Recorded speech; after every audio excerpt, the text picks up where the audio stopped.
Hey everyone, it's Van, and today I'd like to share with you a few projects that I've made for my friend Sabrina, who is craftychica87. And this is a swap that we agreed to do, I think a couple months ago. So, let's get started. Oh, and she made this for me, I think, in our last swap. So now I'm just using it as my YouTube sign from now on, in the beginning of on my videos.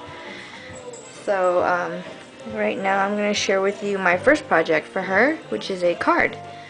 And we both agreed to do a card, a Christmas tree, and a stocking. So I'm going to share with you the card first. So this is the card that I made, and it has jingle bells, so you could hear it. And obviously I used the pink paisley city sidewalks papers to create this card.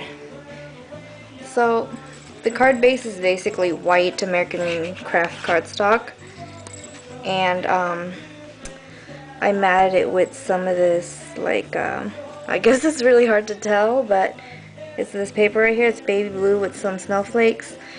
And right here, I wanted to mimic snow, so what I did was I mixed my molding paste and some of that crushed glass glitter, because I didn't have any snow text or texture paste, so it gave it this lumpy texture. And then I rubbed some diamond stickles and some Studio G glitter glues. Like, I used 3 different glitter glues right here to create this snow, because I wanted it to look like, you know, the city sidewalks. So I cut out some of the buildings.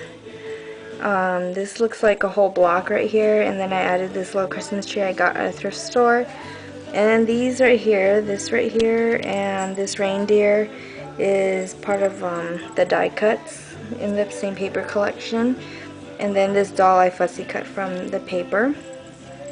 These 2 flowers or poinsettias that were from Prima, and then these bells right here are from the Dollar Tree. And then I just used the bow to tie them together, and this lace I got from Gisela, who is the boss lady of Lavish Laces. So I think I won this in a it was a sponsored giveaway during one of Angie Holtz's Ustream classes. So if you guys have nothing to do on a Saturday night, she usually has her Ustream classes at around 8, I believe. I'm not too sure, but her name is Angie Holtz, so I think you can find her on Facebook. That's how I found out about her. But maybe I'll put a link of her Facebook or Ustream link channel in the description box below. But she has awesome classes on Saturday nights. And then right here, I just cut this out from the 8x8 paper pad. There's like a cover sheet, and I just cut this off the cover sheet. And the cool thing about this card is that you pull this up right here, and this thing slides up. So this, you know, it's dimensional, you know, it's like that. So it's very easy, slide up and down. At first it was kind of hard, but then I kind of smoothed out the edges from the molding paste. So that's what it does. So it's really cute and dimensional. And right here, I couldn't put that molding texture paste that I made here, so because it would have been really gritty and hard to pull up and down. So I just put some of that same glitter glue down here. And it kind of looks like a walkway anyway, you know, towards the block. So, I don't know, I tried. I don't know if you guys have any suggestions. But I thought it was still cute. It's still kind of surrounded by snow. So, that's my card. And then on the inside. Oh, actually, I also have this bell die cut from the paper collection as well. So on the inside, I just have this right here because I know she likes this type of collage patterns, like advertisements and, you know, things like these right here. And then this candy stripe paper, I just used that Martha Stewart punch on the sides. And then I just have some of my message and this pattern paper right here. So yeah, that's the card. And then let me go get the stocking. The stocking I kept kind of pretty simple, and I actually use this pattern right here. Let me go get it.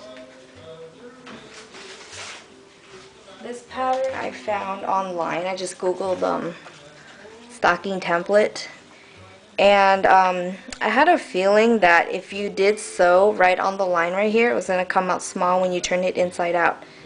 But I tried my best to not sew it right on the line and give it a little like line space from where the line would be. But my stocking still came out smaller. So this is the stocking that I made for Sabrina. So yeah, it's like that.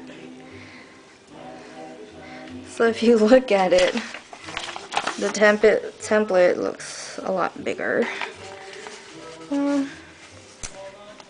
I don't know. Yeah, the template is still bigger. See? But anyway, I did my best. I don't know how much it measures right now, so it just turned out smaller than I had planned. But for the stocking, I just used my I use this fabric a lot, actually, this pink fabric, and then this was from an old tablecloth that was given to me, and I just laid it over so you can see the pink peeking through the holes. So it's really pretty and vintage. I wanted to make her like a shabby vintage themed stocking, so that's what I did, I think. So up here I just have this trim from Joann's right here all around. And this beaded trim right here I also got from Joann's. And right here I have this flower that I made a while ago and I never used it. So I figured it would go really cute with the stocking. And I just added this, I believe this was a button I got at a yard sale. And then right here I have some of this rosette trim as the hanger. And this was given to me by Van.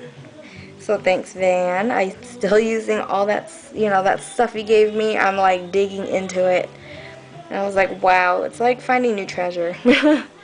But, so this is the stocking. Pretty simple. I hand sewed everything, so it's not perfect. Especially right here in the heel is a little too pointy for my liking. But yeah, it was a challenge to hand sew everything. I hand sewed the trim on this right here. The flower I couldn't hand sew because I already had like a cardstock backing this, so I had to hot glue it on, but it's not that bad, it'll stay on.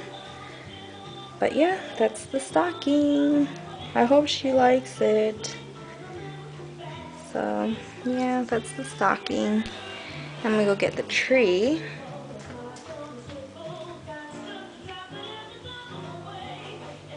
Okay, so she told me the size of the tree that she got, and I couldn't find it, so I think this is a little bigger than the size that she has, but by just maybe a couple inches. So let me see if I could do this. It's kind of big, so you're gonna see my mess on the counter, but this is the tree, and my tripod doesn't even bend all the way back that far, so I'll lift it up. So this is the tree. Sorry. Okay. So this tree is actually a paper mache cone, and I think it's like 13 inches tall or something, I don't remember. But on the base of the cone, I actually painted it with gesso and then went over it with some Martha Stewart craft paint and in antique silk and some lilac paint, just regular acrylic lilac paint, and I mixed them together and came out with this color. But the antique silk paint is actually like a pearlized paint, so there is some shimmer to it. But I just wanted that color to kind of poke through the lace. And this lace right here I got from the thrift store, and it was white. And I basically wasted a whole, well, I wouldn't say waste, but I mean, this bottle of old lace glimmer mace was full, and this is all I have left in there, and it was for this lace. It was totally full.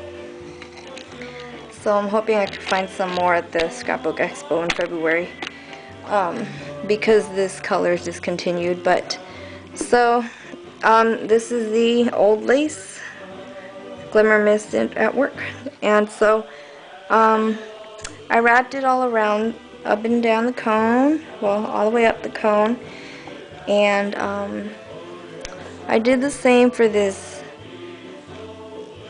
like this garland right here I made, and I just used really thin jewelry wire and had pearls strung along it, and I think I used hot glue to kind of make them stay in place, but at some point I got tired of doing that, so at this, I don't know at what point, but I started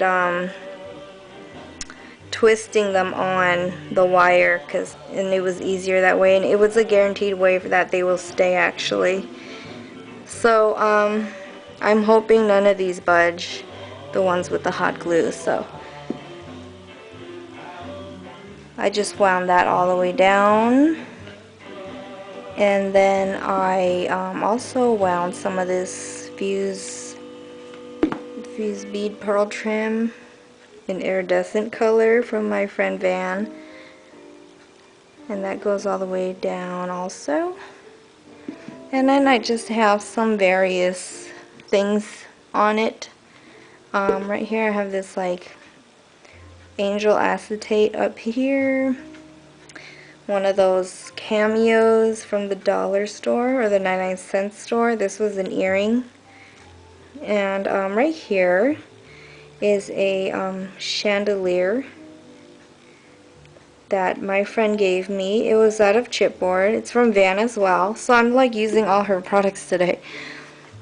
But she cut this out, I think, with her Cricut, and it was really thin chipboard. So what I did was embossed it with some of that Shabby white embossing enamel by Stampendous, and I did both sides, and I just hung it with a jump ring on the bead trim. And then I have like these right here. These are from the wedding section at Hobby Lobby. Some of these right here I got from like a Michael's spray. Another cameo. This one's a purple one because she likes purple. What else do I have? This little bird right here from Webster's Pages. And this is my crocheted flower that I put gesso over and a flat back pearl in the middle. And what else? Here's another gem from the Michael's spray. So sometimes these, like this beaded garland, I would it would kind of hide under the ruffle. So Sabrina, if you could, if you wanted to, you know, kind of bring it down so it could show itself. And down here I have this doily that I got from the thrift store, and all these flowers I got from the thrift store as well. It's kind of like this one, big one, is like a dusty pink color, and I just put some gesso on the tips of the petals and rubbed some, I believe it's diamond stickles on top, and I did the same for these. These are like two-tone flowers. Kind of wanted to tone it down to because this is like a really shabby chic project, and it's kind of pale in colors. And then for the Christmas tree top, I used these Prima flowers right here, and I got these at the Prima yard sale, or not yard sale, what do you call it? Warehouse sale? Yeah. So I stuck 3 together, and they're fairly big. So, I mean, that's my hand. So they're pretty big since I thought it would make a cute tree top. And I got this, I made this bow out of this wire ribbon. And I love this bow. And it was like the perfect size to make this bow. Because that's, I got it at a thrift store and it wasn't too long, so it came like in a bag of doodads. But yeah, that's my Christmas tree. Hope y'all like it. Sabrina, I hope you like it. And the back, I didn't really decorate the back too much because I think it looks actually pretty decent without anything really, even with just the garland and the bead trim. So I just wanted to really focus on the front and not the back because no one's gonna see it. But that's, you know, if she puts it up against the wall or something. But I think it still looks cute. This was a big challenge for me because I was trying to look on Pinterest for some ideas and I didn't see anything that I liked. So it was a big challenge to figure out what I can do with a paper mache cone and trying to make it into a tree. It was just really a challenge for me because most people use these cones to make tussy mussies. I'm not sure what else they make it. They make out of these cones, but that's all I've seen. So yeah, this is my Shabby Chic Christmas tree. And the stocking and my card, and this is all I've managed to make for her. But Sabrina, I hope you like everything, and yeah, so hope everyone has a happy holidays, and stay safe out there with all this craziness going on right now. Just stay safe, okay everyone? Alright, thanks for watching everyone. Bye bye.